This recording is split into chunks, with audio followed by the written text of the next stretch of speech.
gonna go ahead and throw together this crock pot meal. So let's get to it. So the first thing you're gonna wanna do is oil down your crock pot, or you can use your plastic bag. And I've done that, so I am now going to put my chicken in here. And I have got 3 very large chicken breasts. And they are frozen.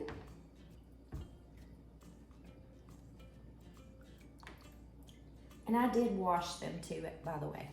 Let me get rid of this and wash my hands. Okay, we're gonna be using this Verda's salsa verde. I'm not sure how you say that. I'm pretty sure you roll the R, but verde, it works for me. I'm Southern.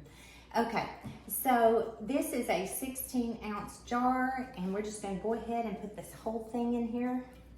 If I can get it off, and I can't. Let me grab my gripper. Okay, this comes in handy. Okay. And we're gonna pour this whole jar of salsa on this chicken.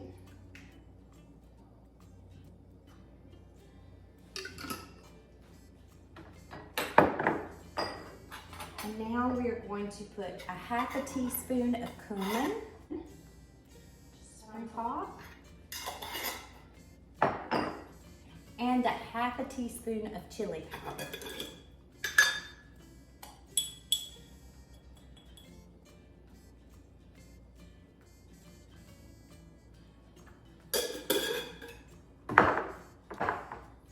I've diced up half of a medium yellow onion, and I'm just gonna put this in here.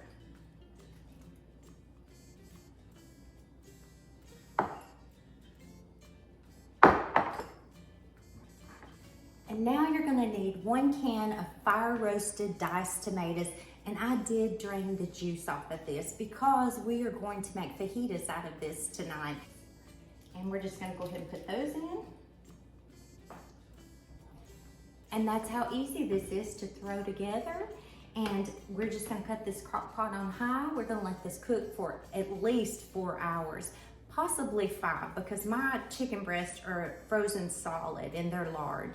And then later on, my husband and I are gonna have these, this chicken Verda on these low carb tortillas, and you can get these at Aldi's. They have 4 grams in them. You can also get these another brand at Publix. We buy them a lot.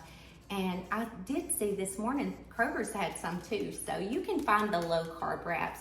And that just kind of helps keep this meal a little bit more low carb. I'm not saying it is low carb because the actual salsa has some carbs in it. Definitely has some carbs in it. And then your tomatoes, they have a few carbs as well. So you are definitely getting some carbs in this. And there's some sugar in here too.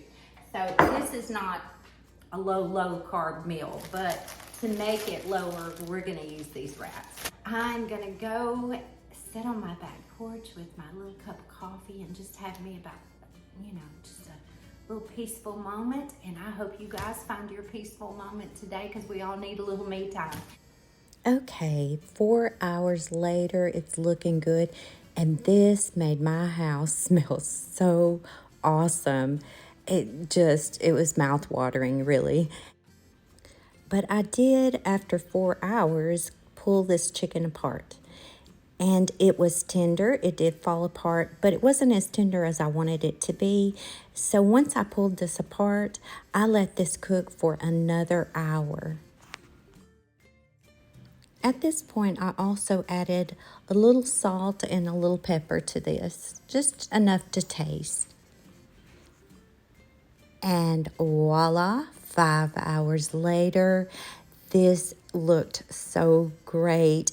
And actually pulling it apart helped the chicken to get more tender, and it soaked in some of the juices, which made it easier to put on our fajitas.